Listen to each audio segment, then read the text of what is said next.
وإلى فضيلة الشيخ محمد سعيد عبد الرحيم جزاه الله خير على كلمة الترحيب والتعريف. الآن نعرف من هو فضيلة الدكتور محمد إسماعيل العالم الأديب الأصولي المكي، زادنا الله وإياكم حبا إلى فضيلة الشيخ الدكتور محمد إسماعيل، ونفعنا الله به وبعلومه وعلوم سائر الصالحين في الدارين آمين.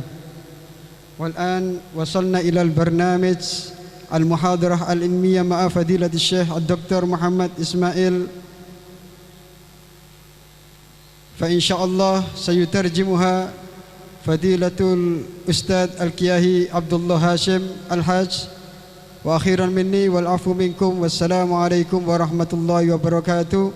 وإلى حضرة الشيخ الدكتور العالم الأديب الأصولي محمد بن إسماعيل عثمان زين فليتفضل. السلام عليكم ورحمة الله وبركاته. بسم الله الرحمن الرحيم. الحمد لله رب العالمين، والصلاة والسلام على سيدنا ونبينا محمد الهادي الأمين المبعوث رحمة للعالمين، وعلى آله وصحابته أجمعين، أما بعد.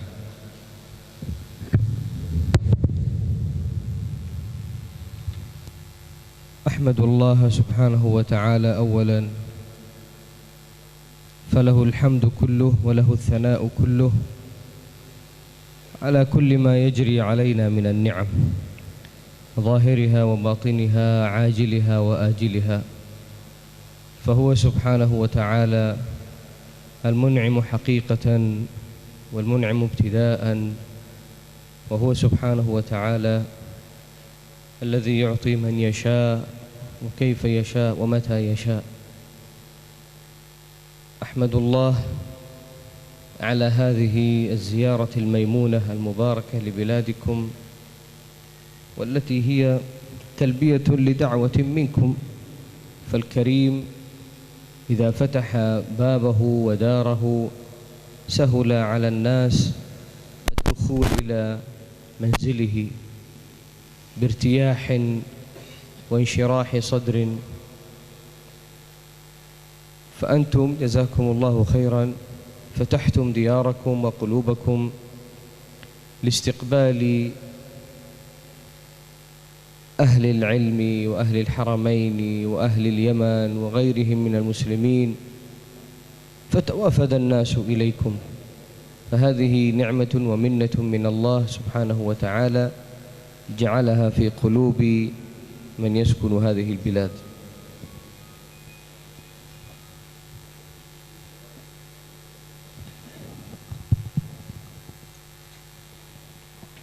Beliau Dr. Syekh Muhammad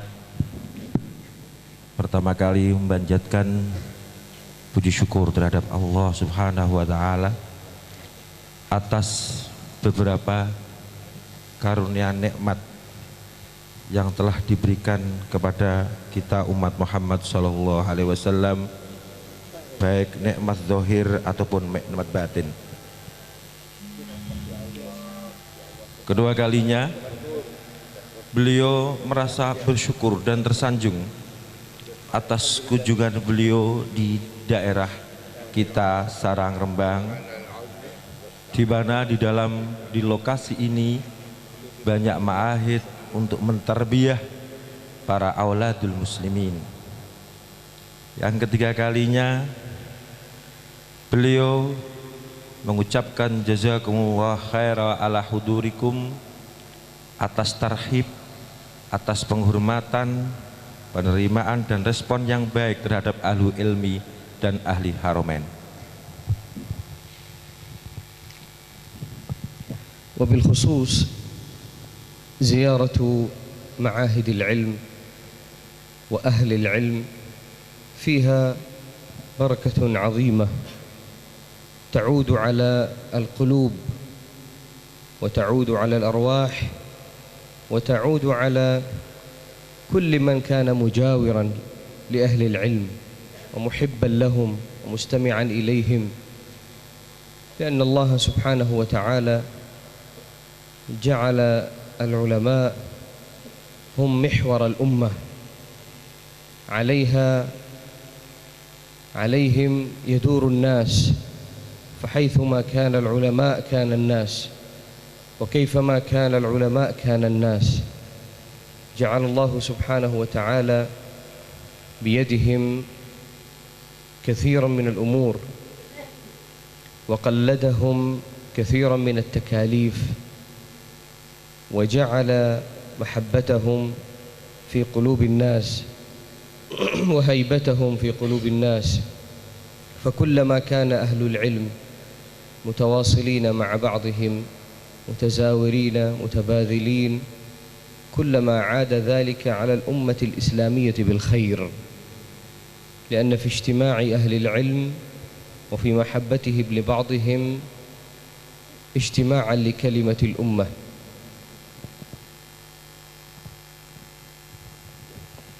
Terlebih khusus ziarah ke pondok, ke ahli ilmi, di mana di setiap media yang ada pondok ahlul ilmi akan turun berkah yang kembali kepada hati, ruh, dan para pecinta-pecinta ahli ilmu dan medianya.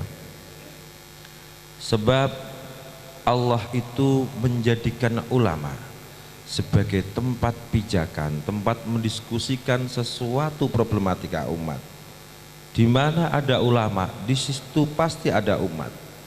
Mahabbah, rasa atau kewibawaan seorang ulama telah diciptakan oleh Allah agar mereka dicintai oleh orang-orang yang menyenangi ilmu dan intelektualnya.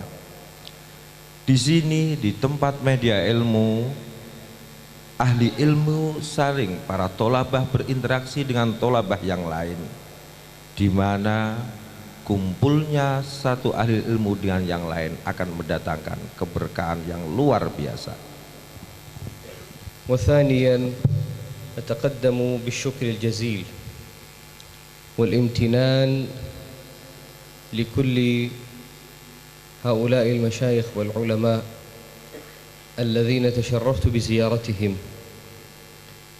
وفي هذه اللحظات نحن في ساحة ومنزل هذا المعهد المبارك، ومنزل صاحب هذا المعهد المبارك الذي أكرمنا واستضافنا. وهذا دأب أهل العلم، وهذا دأب أهل الفضل، فالشكر لهم. أخبر الله سبحانه وتعالى أنه من لوازم المحبة، فالثناء على الناس بالفضل الجميل والشكر من دواعي ومن حقوق الأخوة الإسلامية بين المسلمين. قال عليه الصلاة والسلام: من أسدى إليكم معروفا فكافئوه، فإن لم تستطيعوا أن تكافئوه فاستغفروا له، يعني ادعوا له. فالفقير ما أستطيع أن أكافئكم على هذا الإكرام وعلى هذا الاستقبال، يعجز اللسان وتعجز الجوارح عن مكافأتكم، وإنما الله سبحانه وتعالى هو الذي يجزيكم خير الجزاء. منذ أن نزلنا هذه البلاد وحتى نعود إلى مكة المكرمة نذكر كل خير، وما رأينا إلا كل خير، فجزاكم الله خيري الدنيا والآخرة، وجعل هذا الفضل دائما عندكم، وجعلها أخوة إسلامية متصلة في الدنيا والآخرة، لأن الأخوة الإسلامية في الدنيا شافعة نافعة لأصحابها يوم القيامة. فكل الأصدقاء وكل الإخوة يوم القيامة ما أحد ينظر إلى أخيه ولا يعرفه ولا يلتفت إليه إلا إن كانت أخوتهم في الدنيا على ما يرضي الله. ورسوله صلى الله عليه وسلم: الأخلاء يومئذ بعضهم لبعض عدو إلا المتقين. فمن كانت أخوته في الدنيا على هذا المنهج فإنه يكونون أيضا إخوة يوم القيامة. ومن كانت أخوته في الدنيا على غير هذا المنهج كانت صداقة في الدنيا عداوة يوم القيامة. ولذلك يجب على المؤمن أن يتخير من يجالس، ويتخير من يصاحب، ويتخير إذا كان يجب عليه أن يتخير في الشيوخ كما قال أهل العلم، حتى لا يأتي عند شيخ ثم يتركه فتذهب بركته عنه. فكيف لا يتخير في الأصدقاء وفي الأصحاب؟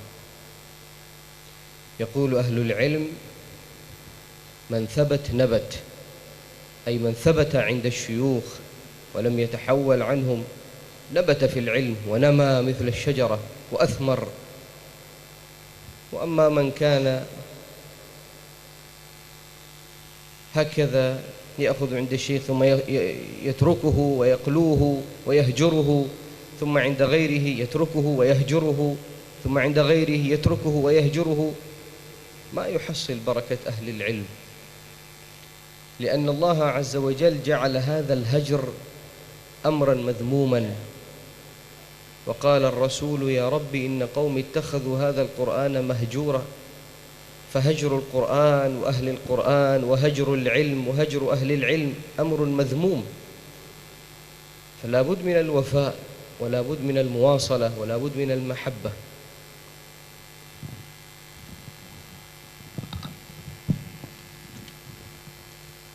Yang kedua kalinya beliau mengucapkan terima kasih kepada keluarga besar Pondok Pesantren Sarang, para ulama dan para masyayikhnya, dan beliau merasa tersanjung atas penghormatan dan kemuliaan yang diberikan kepada beliau.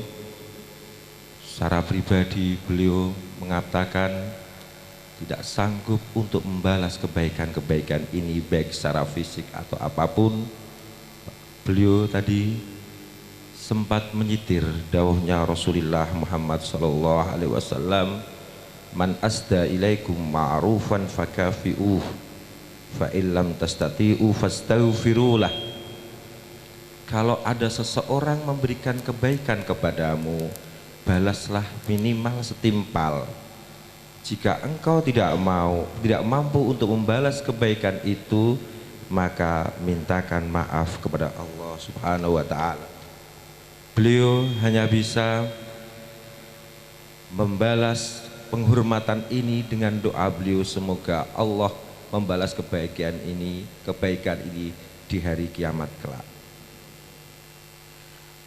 Beliau menekankan pentingnya ukhuwah Islamiyah. Ukhuwah Islamiyah yang didasarkan rasa cinta kepada Allah itu akan nafi'ah, akan bermanfaat di dunia. Sebaliknya, kalau al-ukhuwah dibangun atas dasar materi, atas dasar duniawi, justru ukhuwah itu akan menjadi bencana, akan menjadi syakawah di hari kiamat kelak. Titik tekan beliau lagi, diharapkan, dianjurkan umat Islam untuk mendekatkan diri kepada para ulama, para alim, para ahlul ilmi, karena dari merekalah akan tumbuh berkah, dari merekalah akan tumbuh ilmu-ilmu yang bermanfaat. Beliau mengatakan ada sebuah makalah, man thabata nabat, artinya siapapun yang senantiasa secara kontinu muwadzabah, mulazamah kepada para syuyukh, kepada orang yang dekat dengan Allah, nabata, ilmunya akan tumbuh pesat. Karena ini berdasarkan istidlal dari hadis Rasulullah Muhammad sallallahu alaihi wasallam, Ya Rabbi inna qaumi ittakhadhu al-Qur'ana mahjura. Mungkin pada level kias Quran adalah simbol dari keimanan, syariat, wahyu dari Allah. Demikian juga tidak diperkenankan seorang pun untuk meninggalkan orang-orang yang telah membawa misi-misi Al-Quran di dalam menyampaikan misi tersebut kepada umat.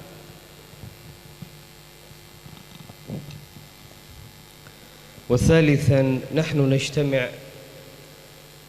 في هذه المعاهد العلمية المباركة التي يذكر فيها اسم الله وقرآنه وذكر رسوله صلى الله عليه وسلم وأحاديث النبي صلى الله عليه وسلم ليلا ونهارا. ويأتي الطلاب هنا لطلب العلم، فإذا كان النبي صلى الله عليه وسلم يقول: من سلك طريقا يلتمس فيه علما سهل الله له به طريقا إلى الجنة. من سلك طريقا يعني ولو واحدا، ولو طريقا واحدا يلتمس فيه علما، أي ولو علما واحدا، ولو مسألة واحدة، سهل الله له به، أي بذلك الالتماس، طريقا إلى الجنة. هذا في من يلتمس ويذهب طريقا واحدا ويتعلم لو مسألة واحدة من مسائل الدين، من مسائل الخير. فكيف بمن يقيم في معاهد العلم يتعلم ويسمع 24 ساعة، وهو في معاهد العلم ومعاقل العلم وفي أجواء العلم وبين أيدي العلماء؟ كيف لا يكون يسهل الله عز وجل له طريقا إلى الجنة؟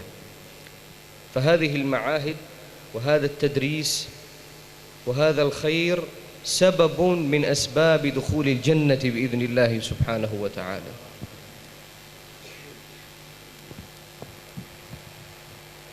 Ingkang kaping 3, beliau mengatakan, saya mendengar, mungkin beliau juga melihat, di pondok pesantren sarang ini banyak disebut nama Allah, banyak dizikirkan sholawat terhadap Rasulullah Muhammad SAW, banyak disebutkan, dipelajari hadis-hadis Nabi. Para pelajar berdatangan dari penjuru untuk belajar ilmu agama.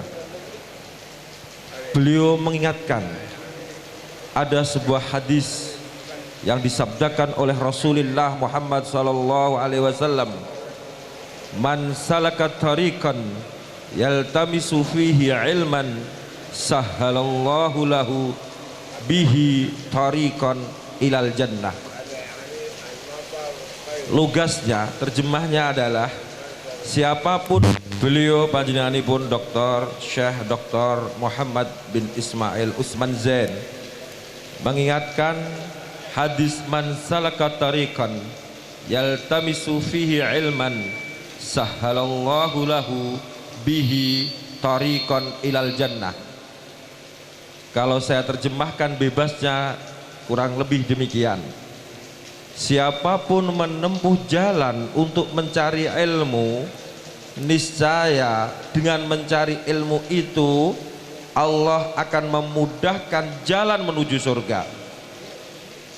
Kaitannya dengan hadis ini, beliau memberikan arahan, pemahaman atas hadis ini, tariqan, yang dimaksud jalan menempuh ilmu meskipun satu jalan, walau wahidatan. Yaltamisu fihi ilman, beliau juga memperjelas meskipun walau ilman wahidan. Kata beliau, kalau toh kita eksis konsisten mencari ilmu meskipun satu jalan, meskipun satu ilmu, dijanjikan ada reward dari Allah untuk dipermudahkan menuju surga, apalagi bagi mereka yang senantiasa selama 24 jam full time mencari ilmu semata-mata karena Allah Subhanahu wa ta'ala. Artinya dengan adanya ilmu ini Allah mempermudah bagi umat Islam untuk menempuh ke surga.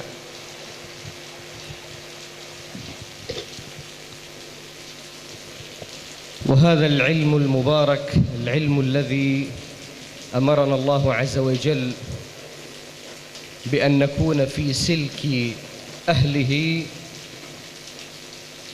أخبر النبي صلى الله عليه وسلم بأنه سبب النجاة في الدنيا وفي الآخرة. فقد قسم النبي عليه الصلاة والسلام الناس إلى 5 أقسام، جعل 4 منهم هم أهل السعادة، والقسم الخامس أنه من الهالكين. فقال النبي صلى الله عليه وسلم آمرا موجبا لنا: كن عالما أو متعلما أو مستمعا أو محبا، ولا تكن الخامس فتهلك. كن عالما أو متعلما أو مستمعا أو محبا، ولا تكن الخامس فتهلك. من هو الخامس؟ هو الذي ليس بعالم ولا يتعلم لدى العلماء ولا يحب العلماء ولا يستمع إلى كلامهم، فهذا مصيره إلى الهلاك. وأما 4 الأول فإنهم بإذن الله عز وجل من أهل النجاة في الدنيا وفي الآخرة.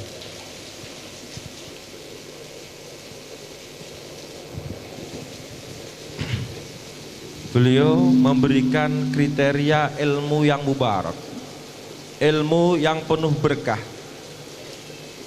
Kriterianya adalah ilmu-ilmu yang menyebabkan pemiliknya bisa selamat najah.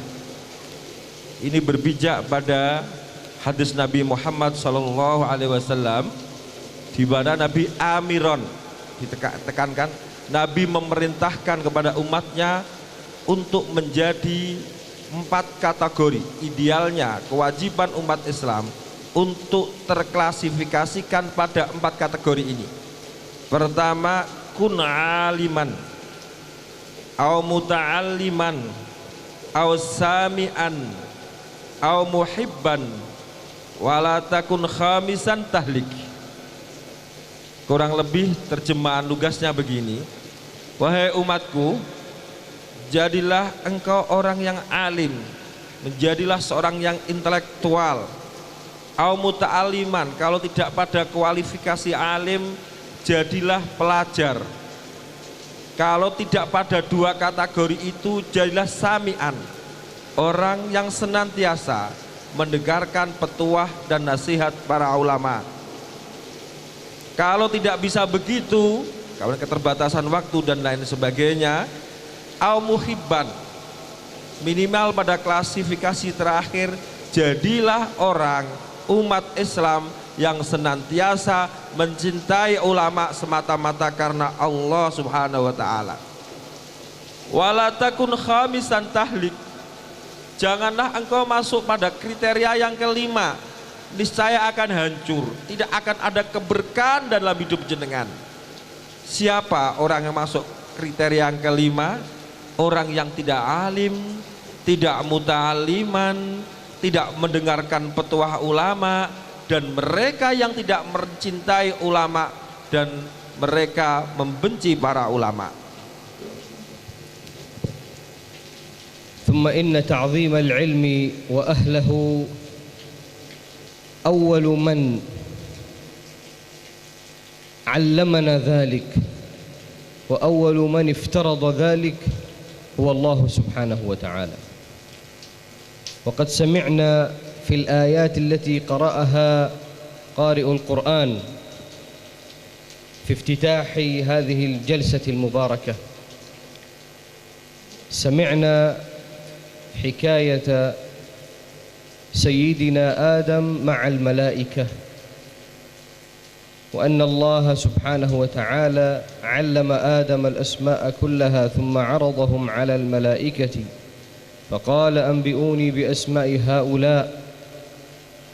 ثم سمعنا أمره سبحانه وتعالى للملائكة بالسجود لآدم عليه السلام.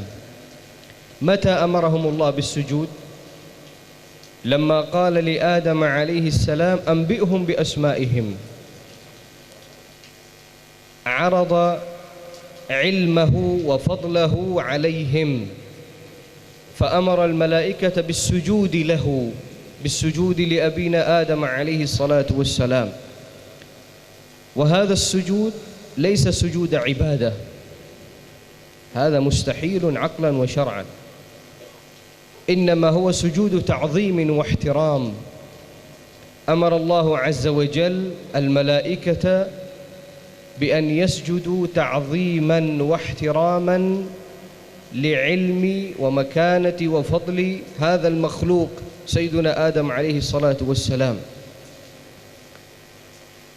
ولما تكبر وامتنع إبليس عليه لعنة الله طرده الله عز وجل من رحمته ولعنه الله عز وجل. فمن يتكبر على هذا العلم فليحذر، ومن يتكبر على هذه العلوم الفاضلة الشرعية الدينية فليرجع إلى الله عز وجل وليخف من العاقبة. الله سبحانه وتعالى جعل العلم دليلا عليه سبحانه وتعالى، دليلا على وحدانيته، دليلا على عبوديته.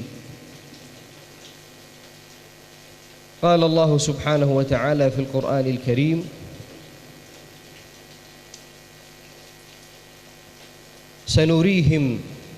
سنريهم آياتنا في الآفاق وفي أنفسهم حتى يتبين لهم أنه الحق. هذا لا يكون إلا بالعلم. نريهم هنا ليس الرؤية البصرية، وإنما الرؤية العلمية، أي سنفتح لهم بصائرهم على ما في الآفاق وعلى ما في أنفسهم من دلائل على الله عز وجل حتى يتبين لهم توحيد الله عز وجل. فالعلم هو الدليل إلى عبادة الله، الدليل إلى جنة الله. العلم هو كل خير، الذي قال عنه الإمام الشافعي رحمه الله تعالى: من أراد الدنيا فعليه بالعلم، ومن أراد الآخرة فعليه بالعلم، ومن أراد الدنيا والآخرة فعليه بالعلم. أي حتى أمور الدنيا كأمور التجارة مثلا، وأمور البيع والشراء، وأمور البناء لا يمكن أن تكون إلا بعلم. الجاهل لا يستطيع أن يعمل شيئا. وأمور الآخرة لا تكون إلا بالعلم. فلا يمكن أن الجاهل يعبد الله عز وجل عن جهل. حتى المجتهد، قال العلماء، حتى المجتهد الذي ليس مؤهلا للنظر في مسألة معينة، فإذا اجتهد فيها وحكم بحكم الله فيها، قال الشرع يقول كذا، هذا حكمه كذا، ولو وافق حكم الله عز وجل لكنه آثم، لأنه تجرأ على دين الله بغير علم، ولو وافق حكم الله عز وجل. فالجهل حتى ولو عبد الإنسان الله عز وجل وكانت عبادته صحيحة مثلا، وافق أن عبادته كانت صحيحة، لكنه آثم لأنه عبد الله بجهل. فلا يجوز أن يتعبد الله إلا بعلم. قال الإمام علي بن أبي طالب رضي الله تعالى عنه: إنما يتعبد الله بالمنقول لا بما تهواه العقول إنما يكون عبادة الله بالكتاب والسنة وبالأدلة.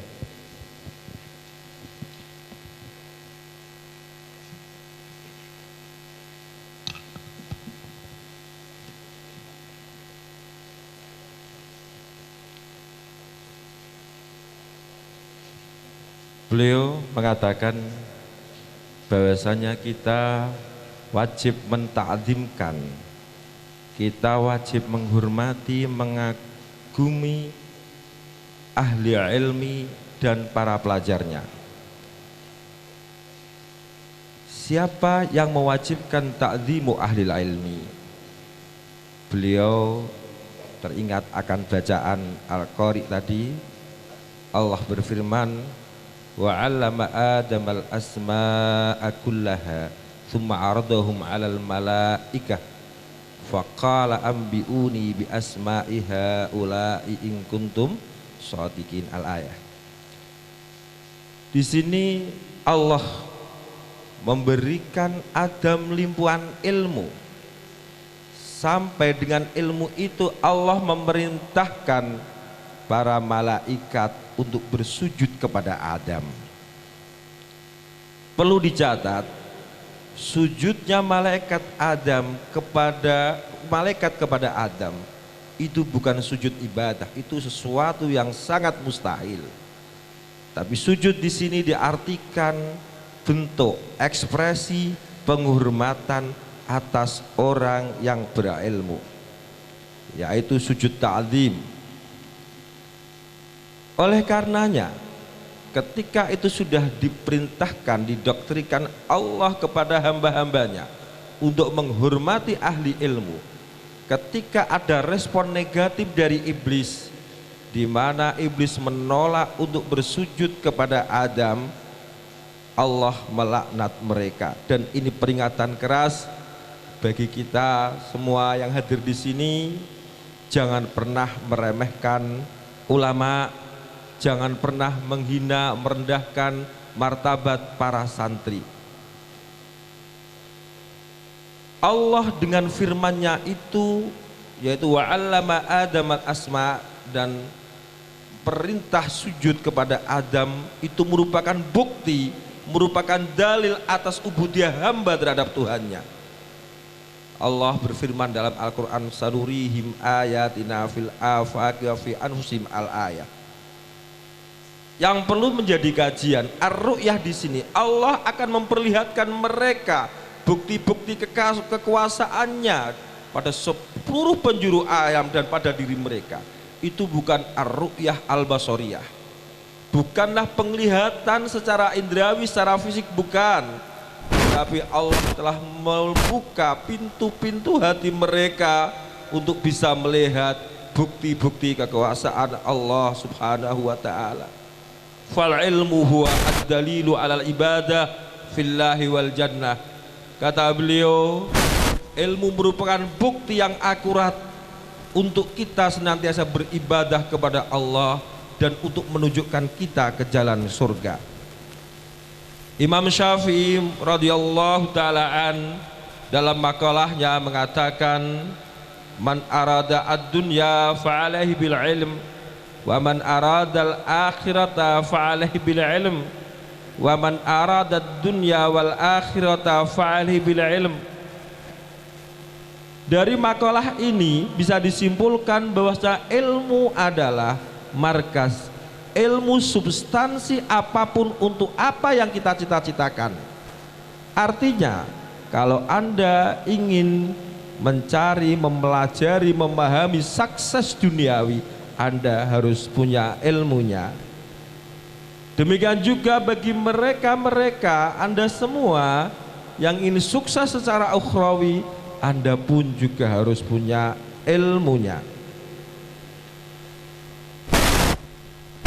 Terjemahan lugasnya terakhir, siapapun yang ingin sukses fid dunya wal akhirah harus mempunyai ilmu keduanya. Menurut beliau memberi catatan dari makalah ini, tidaklah seorang yang pandir Tidaklah seorang yang bodoh dia mampu menyembah Allah secara maksimal tanpa didasari ilmu. Hatta kata beliau, seorang mujtahid ketika berijtihad tidak pada kapasitas keilmuannya, meskipun dia benar dalam ijtihadnya, fahuwa athim, maka dia dikatakan seorang yang berdosa. Orang yang beribadah dan ibadahnya benar, tapi tanpa didasari fakta-fakta ilmiah, tanpa didasari teori-teori ilmiah, maka ibadahnya akan sia-sia. Imam Ali menyatakan, innama yuta'abbadullahu bil manqul, sungguhnya Allah itu disembah, kita kultuskan, kita pujikan Allah itu berdasarkan dalil-dalil syariat, tidak boleh berdasarkan pada logika. Sesuai yang terjadi di Indonesia, musibah azimah sekarang, banyak sekali cendekiawan muslim yang lebih mengkultuskan logika daripada dalil-dalil keislaman. Bahkan mungkin kita perlu menyimak, perlu mengkaji, perlu untuk memproteksi, melindungi anak-anak kita, generasi kita. Mereka dengan lancang mengatakan Al-Quran itu tidak sumber hukum, sebatas produk bahaya, produk budaya lokal. ثم إن العلم يا إخواني لا يقتصر فائدته فقط على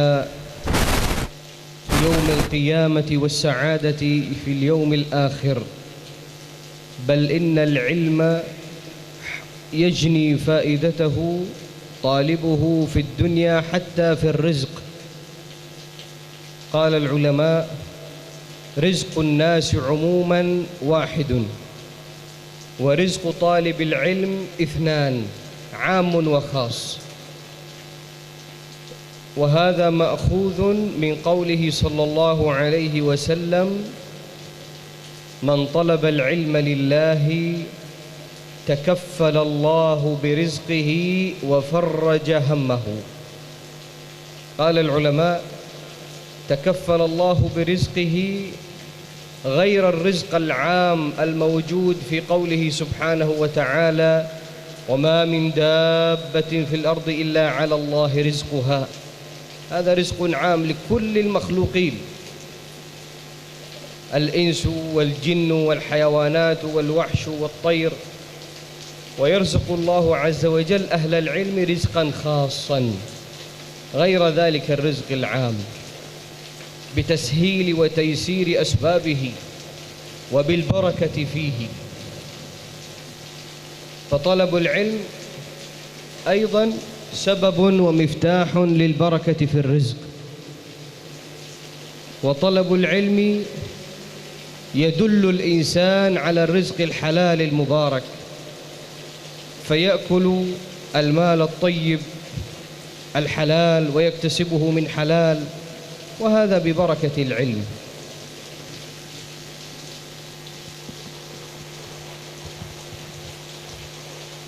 Panjenenganipun Syekh Dr. Muhammad memberi keterangan demikian, bahwasanya fungsi faedah ilmu tidak sebatas untuk kebahagiaan di akhirat saja, bahkan ilmu itu akan tampak faedahnya di duniawi. Ini berdasarkan hadis Nabi Muhammad SAW: man talabal ilma lillah takaffalallahu fi rizqih wa kharraja hammah. Siapapun mencari ilmu semata-mata karena Allah, Allah akan menanggung rizkinya dan akan menghilangkan kesusahannya. Takaffalallahu fi rizqih. Ar-rizqu di sini diasumsikan rizki khusus, tidak diasumsikan rizki secara umum, sebagaimana dalam firman Allah Subhanahu wa taala: wa ma min dabbatin fil ardi illa 'alallahi rizquha wa ya'lamu mustaqarraha wa mustauda'aha. Di mana dalam firman Allah ini Allah menjamin tata letak kehidupan makhluk di dunia ini dengan rizki, baik itu manusia, jin, hewan, dan lain sebagainya. Melihat korelasi dua dalil ini, beliau memberi penjelasan berikutnya. Bisa disimpulkan, rezekinya orang yang berilmu itu rezeki yang betul-betul spesial, rezeki yang tidak bisa dipadankan, disamakan dengan rezeki orang yang tidak punya ilmu. Kenapa? Logikanya begini, orang kalau punya ilmu itu pasti akan mencari rezeki sesuai dengan teori-teori keislaman, tidak akan mencari rezeki dari jalan yang haram. Dari proses mencari rezeki yang halal akan menghasilkan rezeki yang halal dan thayyibah dan akan penuh dengan kebarokahan. Amin. والعلم أيضا من فوائده ومن بركاته وخيراته على الإنسان أنه يجعل صاحبه موقنا بالله سبحانه وتعالى، مؤمنا بالله سبحانه وتعالى وقضائه وقدره.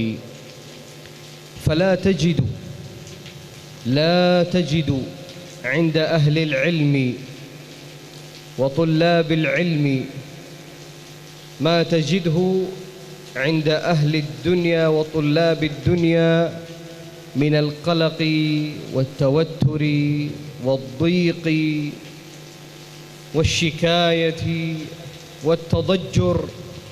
لا تجد عندهم ذلك، لأنهم مفوضون أمرهم إلى الله سبحانه وتعالى، موقنون بقضاء الله وقدره. إن أصابهم خير شكروا، وإن أصابهم ضير صبروا لله سبحانه وتعالى. فهم في كل الأحوال سعداء، وفي كل الأحوال راضون بما قسم الله عز وجل لهم. وهذا من بركات العلم، أنه يعطي الإنسان الحياة المستقرة السعيدة. لا تجد عندهم هذا الاضطراب الذي قد تجده عند أهل الدنيا، مضطربون متوترون، يفكرون دائما، يصيبهم الأرق، تصيبهم أمراض الجسد بسبب كثرة التفكير في الدنيا. أهل العلم مفوضون أمرهم إلى الله عز وجل، يأخذون بالأسباب ويتوكلون على الله عز وجل. فنسأل الله عز وجل أن يجعلنا ممن يطلب العلم ويخدمه لله وابتغاء مرضات الله سبحانه وتعالى، وأن يرزقنا من بركات العلم ويرزقنا اليقين بهذه الأمور، ويرزقنا الأجر والثواب عليها بإذنه سبحانه وتعالى. Termasuk faedah fungsi berkahnya ilmu yang manfaat itu akan menjadikan seorang intelektual yang kuat imannya terhadap Allah, yang yakin akan qada dan qadarnya Allah. Jadi seorang intelektual tidak akan pernah ditemukan pada diri mereka ketiadaan bertawakal, tidak ditemukan pada diri mereka menyesal, merintih, menangis, menyesali nasib, di mana hal ini ada pada orang-orang bodoh. Kenapa orang punya ilmu itu tangguh? Kenapa orang punya ilmu tidak gampang bersedih, tidak gampang menyerah? Karena mereka yakin dengan qada qadarnya Allah, al-iman bil qada wal qadar khairihi wa syarrih, dan senantiasa menyerahkan diri segala urusan duniawi kepada Allah setelah mereka berusaha semaksimal mungkin. Beliau juga mengatakan indikasi seorang ahli ilmu, indikasi seorang intelektual yang baik, yang muslim, hum sabiruna bil masaib, mereka yang tabah, yang sabar menghadapi musibah-musibah yang telah diberikan kepada Allah. ilmu akan memberikan, akan berdampak, ilmu akan menjadikan pemiliknya berperilaku baik. Mungkin di dalam ilmu pendidikan di Indonesia sekarang tren namanya ilmu pendidikan berkarakter, yang substansinya adalah ilmu itu memberi efek positif pada perilakunya untuk mengamalkan keilmuan-keilmuan yang telah dipelajari.